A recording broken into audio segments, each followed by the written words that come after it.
Il y a quelques années en arrière, tel était mon niveau en art oratoire. Toujours pour tourner tout sur les petites personnes. Fallait compris donc que les pauvres sont de véritables égoïstes. Ils sont toujours en train de se demander ce qu'on pourrait faire pour eux. Jamais ils ne se demandent ce qu'eux ils pourraient faire pour la société, ce qu'eux ils pourraient apporter comme contribution à la société. Donc c'est la raison pour laquelle Valère écrit ce livre. Les pauvres sont égoïstes. Pour casser ce mindset-là, pour casser cette manière de toujours penser là, toujours croire que tout on doit nous donner et jamais nous on ne peut donner aux autres. Donc, je vous invite à lire ce bijou de livre. Et aujourd'hui, voici à peu près mon niveau en art oratoire. Au début, je pensais que c'était un stage. J'avais vu la plaque dans mon quartier. Quand il vous dit qu'il était naïf, je pensais que c'était un stage bien rémunéré. Je vois là-haut. Je vois la plaque là, 50 000, les numéros, machin. J'appelle, on me dit de passer, je passe. Le lendemain, j'arrive, on me donne déjà le sac. Que passe le terrain. Voilà tes collègues, descendez. Vous mangez comme ça. On ne nous apprenait pas les techniques. Je suis capable de m'exprimer devant un public d'une centaine de personnes. Aujourd'hui, je suis capable de capter un auditoire, d'impacter, de transmettre mon message de manière correcte et claire. Pourtant, il y a quelques années en arrière encore, si on m'aurait dit que j'aurais été capable de faire cela, j'aurais dit que c'est du mensonge. Mais aujourd'hui, j'aime parler, j'aime me placer devant les gens pour parler, pour partager mon expérience, pour dire ce que je sais. Alors, qu'est-ce qui s'est passé pendant ce laps de temps-là? Qu'est-ce qui a changé en moi? Aujourd'hui, j'ai décidé dans une vidéo de vous documenter à peu près les étapes que j'ai suivies pour m'améliorer en art oratoire, pour aujourd'hui avoir cet amour-là de me placer devant les gens et de parler. Je vais vous décrypter toutes les étapes minutieusement que j'ai eu à suivre sans dépenser un couplet et qui me permet aujourd'hui de me placer devant cette caméra et de vous parler. Pour moi, aujourd'hui, il y a deux compétences que tout être humain doit apprendre à développer et qui vont lui être utiles toute sa vie. Ces compétences-là sont quoi? 1. La vente. Parce que quand tu sais vendre, comme quelqu'un le dit souvent, tu ne mourras jamais de faim. Quand on analyse, quand on regarde les plus grandes fortunes du monde, toutes ces personnes-là, elles ont une compétence. Elles savent vendre, elles savent transmettre leur savoir-faire. Et qui dit transmettre son savoir-faire dit une certaine, dit qu'il faudra un moment parler, qu'il faudra un moment être sûr, convaincant, dit qu'il faudra un moment être un bon orateur, bien parler. Parce que comme le dit souvent quelqu'un, une fois de plus, quand tu dis mal ce que tu fais bien, les gens auront l'importance, pourront croire que tu fais mal. Ce qui m'amène à la deuxième compétence que toute personne, tout être humain doit développer, c'est l'art oratoire, la capacité à transmettre son message de manière claire et de manière efficace. Alors, pour entrer tout de suite dans le vif du sujet, comme je l'ai dit dès le départ, il y a encore quelques années, je n'étais qu'un étudiant. Je venais d'entrer à l'université et je me rappelle, nous sommes dans les années 2018 et je découvre cette même année-là ce qu'on appelle le développement personnel.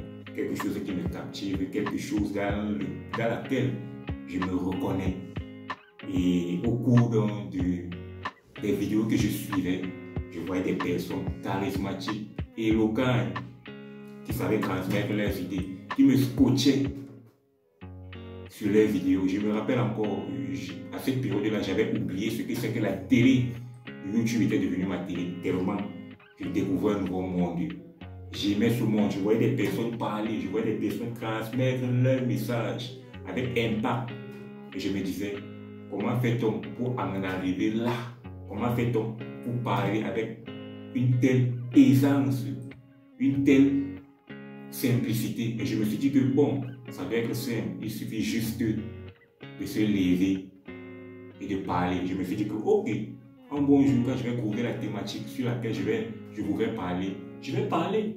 Et c'est comme ça que de fil en aiguille, malgré la timidité qui me caractérisait, avec les vidéos que je regardais, l'envie de partager également ce que j'apprenais. Parce qu'à cette période-là, je commence aussi à lire l'envie de partager ce que j'apprenais. Les vidéos que je suivais m'ont poussé donc un jour à prendre ma caméra et dire que bon, c'est quoi?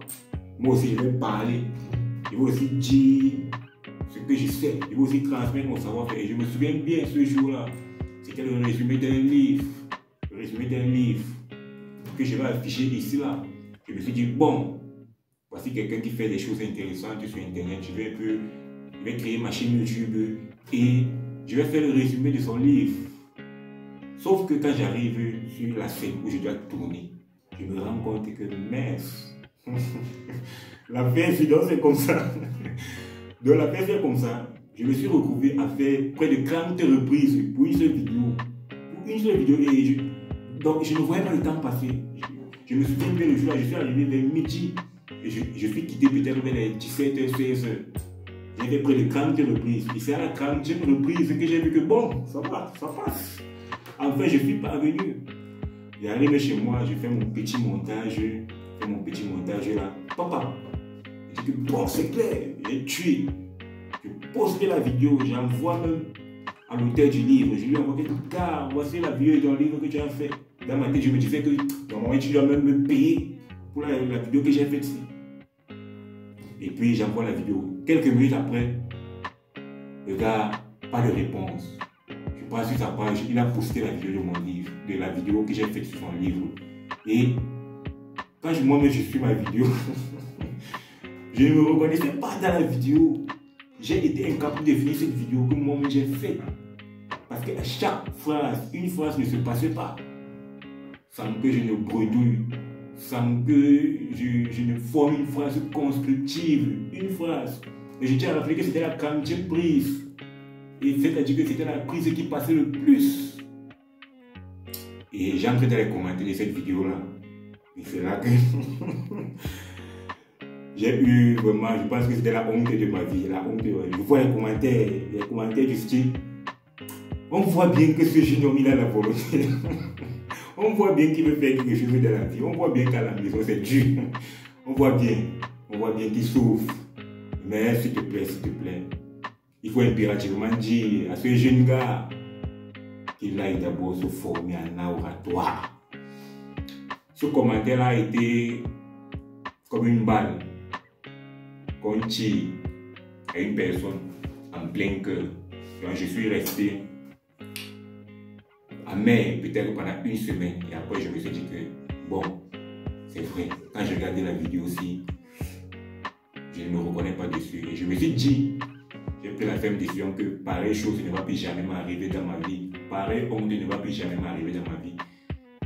Et je me souviens le jour qui suivait, je suis parti bêtement taper sur Google les 5 livres sur l'art oratoire que je dois voir. On a sorti, il y a les 5 bien 10 livres, on a sorti une liste de livres que j'ai bien noté et que j'ai commencé à chercher. Et c'est donc là, à partir de ce moment-là, que intervient la prise de conscience. Pour dire que quoi?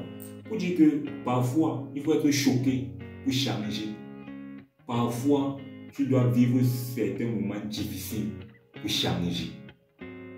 Et si je n'avais pas vécu peut-être ce moment difficile-là, peut-être que je ne serais pas là où je suis en train de parler devant toi, devant cette caméra-là. Maintenant, cela étant dit, je vais te partager exactement les étapes que j'ai suivies sans me débourser presque un couplet pour me former en oratoire, pour être capable de parler comme tu le vois dans cette vidéo. La première des choses que j'ai eu à faire, pour améliorer mon art oratoire était tout simplement de regarder les vidéos sur YouTube. Mais je ne regardais plus les vidéos comme avant. Je ne regardais pas les vidéos de n'importe qui. Je regardais les vidéos des personnes qui m'inspiraient, des personnes dont j'aimerais parler comme elles.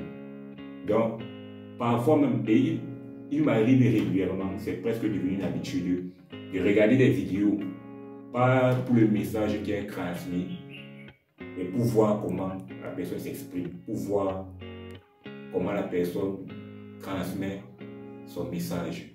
C'est ainsi que je commence à regarder les vidéos de certaines personnes. Je décrypte comment elles véhiculent leurs mots, je décrypte les gestes, je décrypte comment elles parlent, comment elles se déplacent. Donc la première des choses que tu dois faire, c'est regarder les vidéos. Regarder les vidéos de certaines personnes que tu estimes qu'elles s'expriment très bien. Et donc tu aimerais t'exprimer comme ces personnes-là. Donc moi j'ai pu regarder les vidéos des personnes comme Dr. William ici qui m'a beaucoup marqué en termes d'art oratoire. J'ai eu à regarder ces vidéos, voir comment il parle, voir. Je décryptais tout, rien ne passait à la loupe. Rien n'était pour hasard. Que ce soit les regards, que ce soit les gestes, que ce soit les déplacements, que ce soit les intonations de sa voix. Je regardais comment il était assis quand il parlait, comment il parle quand il est debout. Je regardais tout dans les vidéos. Tu peux commencer à regarder les vidéos de certaines personnes. En Afrique, comme je l'ai dit, tu peux regarder les vidéos du Dr. Koudelnou ici pour tout ce qui est art oratoire, langage non verbal et tout. J'ai regardé les vidéos des personnes comme Zach Mwekassa. C'était beaucoup plus pour le storytelling parce que moi j'estime que c'est quelqu'un, notamment à l'époque, il y a quelques années en arrière encore, qui excelle toujours dans l'art de raconter des histoires parce qu'il avait cette faculté-là, quand il te raconte des histoires, de te capturer, de te scotcher de par ces histoires-là. Je les regardais pour voir, pour apprendre comment raconter des histoires, pour apprendre comment capter un auditoire avec les histoires qu'on raconte. Vidéo d'une autre personne qui pourra t'aider, vidéo d'une autre personne qui pourra t'aider dans tout ce qui est art oratoire. Aujourd'hui, je peux encore citer Poliane. Tu vas sur internet, tu tapes juste Poliane, tu vas voir ses vidéos, telles que ces vidéos à ce qui concerne l'art oratoire. Une autre personne qui va beaucoup t'aider, qui excelle aussi dans la prise de parole en public, c'est un avocat qui réside en France, un avocat atypique qui s'appelle Maître de Kaboula. C'est un avocat atypique parce que c'est un des avocats noirs, parce que le seul qui a des locks, qui a des rastas. Et il excelle dans la prise de parole en public. Lui, il va t'apprendre, il a un peu dans le même style que le docteur Koudelnou ici, il va t'apprendre tout ce qui a trait à l'oratoire, les gestes de regard et tout. Donc voilà les personnes en Afrique que tu peux suivre. La première étape, regarder des vidéos de certaines personnes pour décrypter tout. Les moindres choses, les moindres faits et gestes de la voix, tout. C'est par là que j'ai commencé. Autre chose, deuxième point que tu peux également et que tu dois même adopter pour t'améliorer en oratoire, c'est les livres, tout simplement. Les livres. Toutefois, ce conseil-là, cette parole-là est à nuancer. Pourquoi? Parce que si tu te contentes juste de lire des livres sans appliquer ce qui est dit, c'est clair que ton niveau, tu ne vas pas t'améliorer. Mais il est important, indispensable, comme toute compétence, à un moment donné, de s'asseoir pour apprendre, de s'asseoir pour se cultiver, pour se documenter. Donc les livres sont indispensables. Ce n'est pas pour rien que les livres sur l'art oratoire sont nombreux sur le marché. Ce n'est pas pour rien que les livres sur l'art oratoire pilulent le marché. Je vais te citer 2 livres qui vont t'aider, qui vont te permettre de t'améliorer en art oratoire. Si tu lis et tu appliques tout ce qui est dit dans ces livres-là. Le premier livre qui m'a beaucoup aidé, c'est le livre de Dale Carnegie, Comment apprendre à parler en public. Un classique sur l'art oratoire. Pour moi, il n'y a pas 2 livres comme ce livre-là. Et deuxième livre que j'ai lu, je crois récemment, c'était 25 règles pour convaincre d'Amélia quelque chose comme ça. C'est une occidentale française. Ce livre est également très pertinent. Donc, les livres, lire des livres. Ok. Maintenant, quand on a parlé, là on était beaucoup plus dans la théorie, regarder des vidéos, lire des livres. Viens maintenant la pratique. Tu dois commencer à pratiquer. Tout ce que tu as eu à apprendre, tu commences à pratiquer. Comment commencer à pratiquer donc? Première étape, simple, banal, tu ne te casses pas la tête. Tu prends ton téléphone. Tu allumes ta caméra. Tu commences à parler. Tu es à la maison, tu allumes ta caméra. Tu parles pendant 5 minutes, tu dis quelque chose. Pour moi-même, je considère que parler devant une caméra est même plus difficile que parler devant un public. Donc pour toutes les personnes qui vont dire que c'est facile, rien du tout. Quand tu vas commencer à parler devant la caméra, tu vas prendre ton téléphone pour parler devant 5 minutes, mais tu vas voir que cette tâche n'est pas si aisée que ça. Donc tu vas commencer par parler devant la caméra de ton téléphone. Tu parles régulièrement. Tu appliques ce que tu as vu dans les vidéos. Tu appliques ce que tu as lu dans les livres. Parler. Devant ton miroir, tu parles. Devant ton miroir, tu parles. Tu saisis maintenant, que ce soit en réunion, que ce soit en classe, que ce soit dans les conversations avec les amis, que ce soit partout, que ce soit dans les bars. Tu saisis toute occasion qui s'offre à toi pour parler. Pour parler. Parce que l'ennemi de la prise de parole en public, c'est de prendre la parole en public. À partir du moment où tu ne prends pas la parole en public, tu ne t'amélioreras pas vraiment. Donc, je t'invite à parler, à pratiquer, à prendre ton téléphone, à parler devant les gens, à lever ton doigt, à parler. Dis ce que tu penses. Les premières prises ne seront pas pour ça. Mais au fur et à mesure, tu vas commencer à t'améliorer. Donc, pratique. On a parlé de pratiquer, de prendre la parole en public.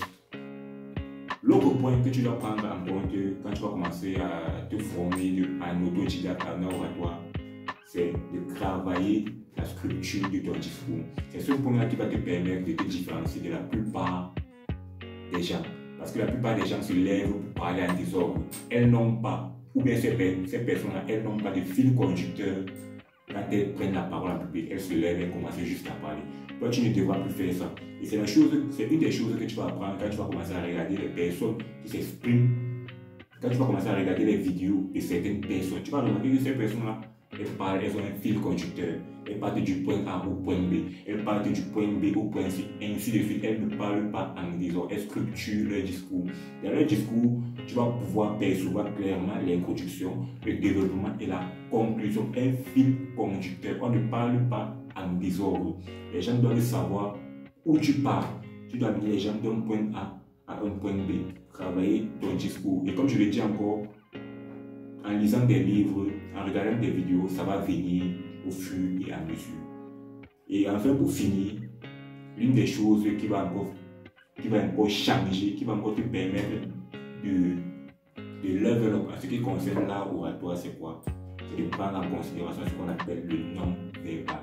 Parce que plus de 80% du succès d'un discours, c'est du non-verbal. J'entends pas quoi non-verbal. Le non-verbal, c'est ton corps qui parle à la place de ta bouche. À la place de ta bouche. Parce qu'il faut savoir qu'en art oratoire, le non-verbal est beaucoup plus important que les mots que tu prononces. Quand tu as compris ça, tout change radicalement.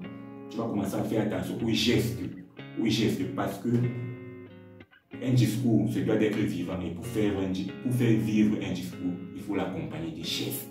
Il faut l'accompagner des gestes, mais pas de n'importe quel geste, des gestes bien calculés, des gestes bien maîtrisés. J'entends par là accompagner des propos, pas des mains. Bref, accompagner ton discours, des gestes. Les regards ne sont pas anodins. Les regards ne sont pas anodins. Dans un discours, ou bien quand tu parles devant la caméra, tes yeux doivent être fixés sur un objectif bien précis, sur des personnes bien précises. Tes yeux en art oratoire te permettent de concerner, ou bien de concerner tout le monde. Tout le monde. Si tu parles à un auditoire, quand tu parles devant une caméra, les yeux doivent être fixés sur l'objectif. Les regards, c'est important. Et enfin, ou bien le point, l'avant-dernier point en ce qui concerne le non-verbal, c'est la voix. La voix, c'est important.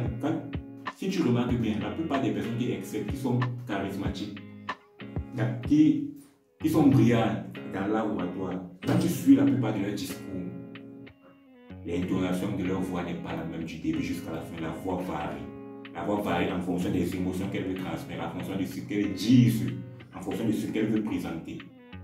À un moment donné, elles peuvent commencer avec un débit de voix élevé, mais quand elles veulent transmettre une certaine émotion, peut-être de la tristesse, peut-être un événement négatif, elles vont baisser la voix. Parce que quand tu baisses la voix, ça permet de connecter encore plus ton auditoire, de concentrer encore plus l'auditoire et de comprendre. Parce que la prise de parole en public est comme la courbe d'un électrocardiogramme, ça monte et ça varie, ça monte et ça varie. Un discours ne doit pas être monotone, c'est-à-dire que tu commences avec le même début de voix du début jusqu'à la fin. Donc je pense que pour terminer la posture, un orateur c'est quelqu'un qui sait se placer devant les gens, c'est quelqu'un qui sait s'asseoir et parler. Donc les amis, je pense que cette vidéo, elle a déjà été assez longue. Aujourd'hui, si j'ai pu te parler devant cette vidéo pendant à peu près 20 minutes, je pense que quand même il y a eu du travail. Et si toi également tu veux obtenir des résultats pareils qui, j'estime encore, sont minables, sont humbles pour moi, modestes, mais me permettent aujourd'hui quand même de parler, de m'exprimer, de véhiculer mes idées. Tu n'as qu'à suivre ces étapes que je viens de partager dans cette vidéo. Si cette vidéo t'a plu, si elle t'a apporté une valeur ajoutée, n'hésite pas de liker, d'aimer et de commenter ensemble.